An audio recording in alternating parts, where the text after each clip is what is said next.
Ayatollah Ali Khamenei ছিলেন ইরানের দ্বিতীয় সর্বোচ্চ ধর্মীয় নেতা ও দেশটির প্রধান রাষ্ট্রনায়ক।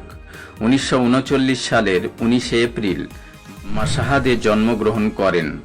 জীবনের দীর্ঘ সময় ইসলামী চর্চা, ইসলামী বিপ্লবের প্রচার এবং 1989 সালে উত্তরসূরি হিসাবে সর্বোচ্চ নেতার দায়িত্ব গ্রহণ করে ইরান শাসন করেন।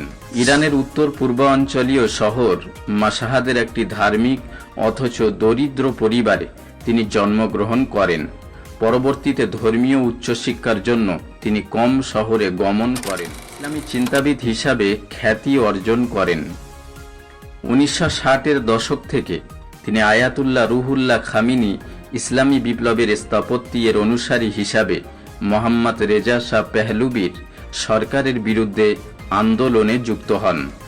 সরকার বিরোধী প্ররোচনার কারণে তাকে একাধিকবার গ্রেপ্তার ও কারাবরণ করতে হয়। 1989 সালে আয়াতুল্লাহ রুহুল্লাহ খামিনির মৃত্যুর পর তিনি ইরানের সর্বোচ্চ নেতা বা রাহাবার নির্বাচিত হন।